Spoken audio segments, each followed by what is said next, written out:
अब मैं कहना चाहता हूं कि आतंकी कैसे, मेरा पहला सवाल समझ में आ जाए तो मुझे ऊर्जा दीजिए, मैं अपनी कविता शुरू करता हूं कि आतंकी कैसे घुस आए लाहौरी दरबारों से, लगता है कुछ चूक हुई है अपने पहरेदारों से। लगता है आपकी कमजोर तालियां मुझे कमजोर कर रही हैं और मेरे मुल्क को भी कमजोर कर रही हैं। मुझे ऐसा नहीं लगे जब मेरा नंबर आया था तो आपके तालियों का कोटा खत्म हो गया था।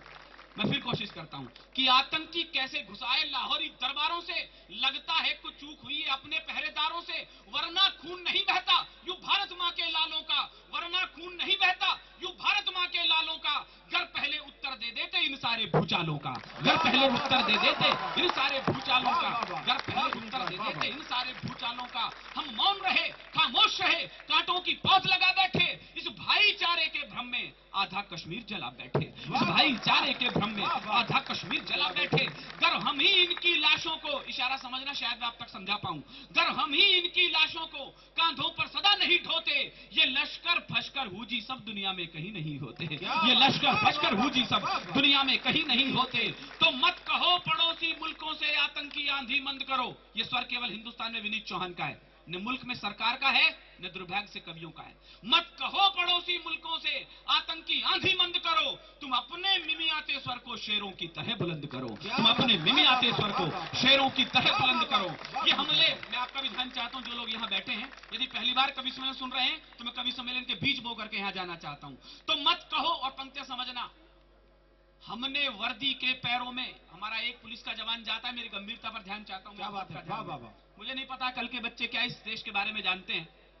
एक कसाब के ऊपर 6 करोड़ रुपए खर्चिए, कल आप जाना, आप मालूम करना इस हिंदुस्तान में हो क्या रहा है। आप प्लेसमेंट के लिए गुजर रहे हैं, इस देश का प्लेसमेंट कहां डिस्प्लेसमेंट में बदल गया, जरा जानना ही सुनना। एक कसाब के ऊपर 6 करोड़ रुपए खर्च करे इस मुल्क की सरकार ने, और शारदा के प्यारे दोस्तों तालियां आपकी इस बात पर नहीं चाहिए, 6 करोड़ रुपए खर्च करे। एक आतंकवादी पर 6 करोड़ रुपए खर्च, शहीद की विधवाओं को 6-6 महीने तक सिलाई की मशीनों के लिए लाइनों में खड़ा होना पड़ा। विनीत चौहान एक बात पर आपकी तालियां चाहता है, काश जिस कसाब के ऊपर इस मुल्क ने 6 करोड़ रुपए खर्च किए उसे इंडिया गेट पे खड़े करके यदि 60 रुपए की बंदूक की गोली खर्च की होती तो आतंकवाद का इतिहास खत्म हो जाता। बहुत अच्छा। हमने वर्दी के पैरों में सख्त बेड़ियां डाली हैं, हमने वर्दी के पैरों में सख्त बेड़ियां डाली हैं, और भेड़ियों को दिल्ली ने खुली छूट दे डाली है। सब मानव अधिकार कातिलों के हित में तन जाते हैं, इसीलिए तो रोज भेड़िए छाती पर तन जाते हैं, इसीलिए तो रोज भेड़िए छाती पर तन जाते हैं। जिस दिन गोली का उत्तर हम गोली से दे पाएंगे उस दिन आतंकी क्या इनके बाप ठीक हो जाएंगे, उस दिन आतंकी क्या इनके बाप ठीक हो जाएंगे। हमने आतंकी पाले जेलों में परसी बिरयानी, हर सैनिक की विधवा रोई आंखों में आया पानी।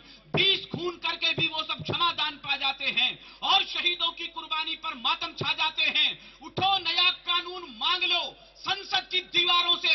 अब केवल वो ताली बजाएं जो मेरे इस कानून से सहमत हो, नहीं सहमत हो मैं कसम देता हूं खामोश रहना। मैं अकेला भी गाने वाला बचा इस कानून को हिंदुस्तान में तो मैं अकेला गाऊंगा, लेकिन मुझे लगे कि मेरी युवा पीढ़ी कम से कम राजनेता ध्यान देते हैं कि नहीं देते, लेकिन आने वाली पीढ़ी अपने देश और समाज के प्रति जागरूक है। मैं दावा करता हूं एक एक श्रोता हाथ खड़े करके ताली इस मुल्क के समर्थन में बजा देगा यदि मेरी बात ठीक लगी तो, कि उठो नया कानून मांग लो संसद की दीवारों से।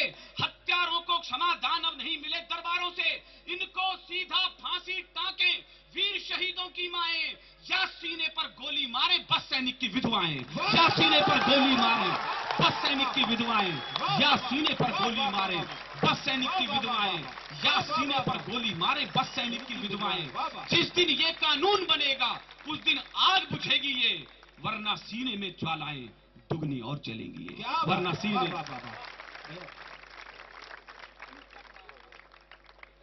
अमरीश टाइमिंग